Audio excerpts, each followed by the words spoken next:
Olá, queridos, graça e paz, tudo bem com vocês? Que Deus abençoe sua vida, sua casa e a sua família. Que essa semana que se inicia você possa ser surpreendido por Deus. Que os planos e os propósitos dele para a sua vida e para os seus possam se concretizar. Até porque nenhum dos seus pensamentos, dos seus planos podem ser frustrados para as nossas vidas. Ele está no controle. A visão de Isaías 6, ele continua sentado no alto e sublime trono.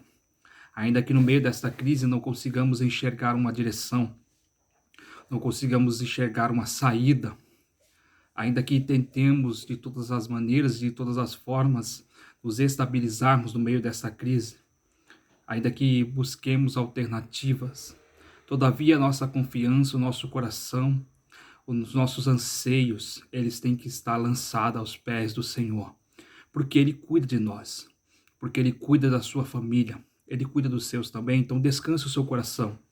Mesmo que você não veja uma saída nesta crise, lembre-se de Isaías 6. Ele continua sentado num alto e sublime trono.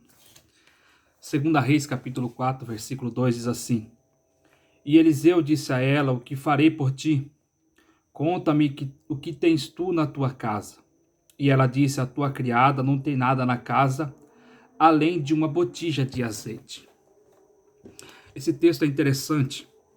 Esta senhora procura o profeta. E ela procura um profeta no meio de uma crise.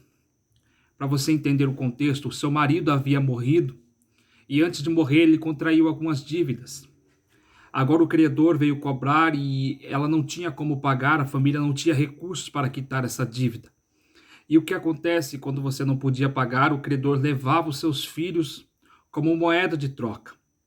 Então agora, além de perder o seu marido, além de não ter recursos, ela ainda iria perder os seus filhos por conta de uma dívida. Mas se você ler o texto, ela não procura o profeta para xingar o marido que havia morrido. Muito pelo contrário, ela dá bom testemunho a respeito dele. Mas ela apresenta a sua situação. E agora, o profeta, ele vai dar uma direção para ela. Ele vai fazer uma pergunta: o que tu tens em casa? Ou seja, o que Deus tinha para fazer com ela.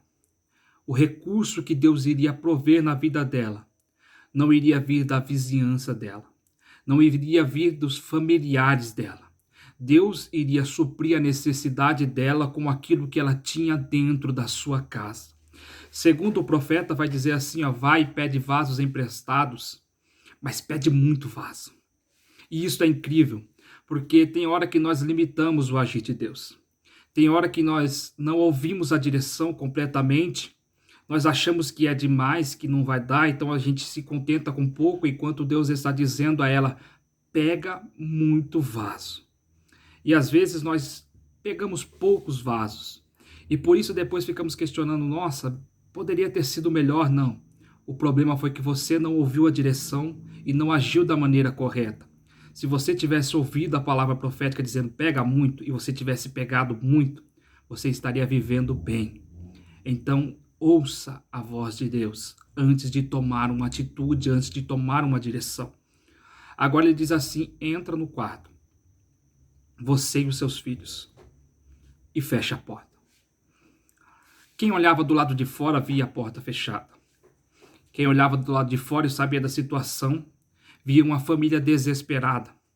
Quem olhava do lado de fora via talvez a porta fechada e pensava consigo: essa senhora está aproveitando os últimos momentos com seus filhos, com o que restou da sua família. Quem olhava do lado de fora via uma porta fechada, mas quem estava do lado de dentro via um milagre acontecendo. Você tem que entender algumas coisas. Primeiro, não conte o seu problema para qualquer um. Ela não procurou a vizinha dela. Ela não procurou os familiares dela. Ela procurou um homem de Deus que tinha uma palavra para liberar sobre a vida dela. Segundo, ela ouviu a direção e cumpriu aquilo que o profeta tinha falado. Ela estava no quarto com os seus filhos. E não tem explicação. Não tem lógica. A única coisa que se sabe é que Deus operou um grande milagre na vida dela e da sua família. Então quem está do lado de fora está vendo uma porta fechada, mas quem está do lado de dentro está vendo um milagre acontecendo. E com isso eu aprendo e eu me recordo daquilo que Jesus está ensinando, dizendo que quando for orar, entre no teu quarto e feche a porta e ore o teu Pai em secreto. E é extraordinário porque a gente vai orar em secreto, ou seja, ninguém vai ver, ninguém vai saber, ninguém vai ouvir, ninguém vai entender. Mas o que vai acontecer? A resposta da sua oração não vai ser no secreto, Deus vai te honrar em público. Todo mundo, talvez na vizinhança, sabia da situação dela, uma senhora endividada a ponto de perder os seus filhos.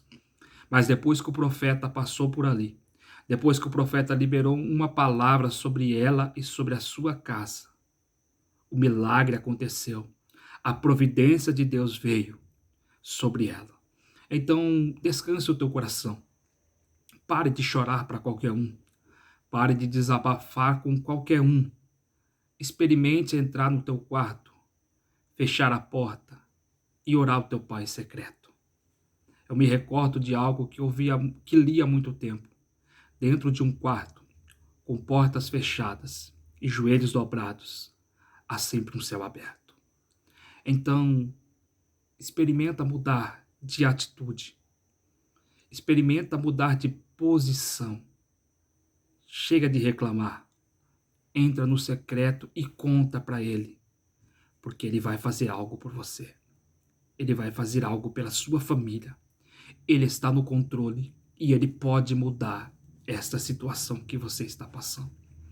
Que Deus te abençoe. Que Deus abençoe a sua família. Descansa. Ele está no controle.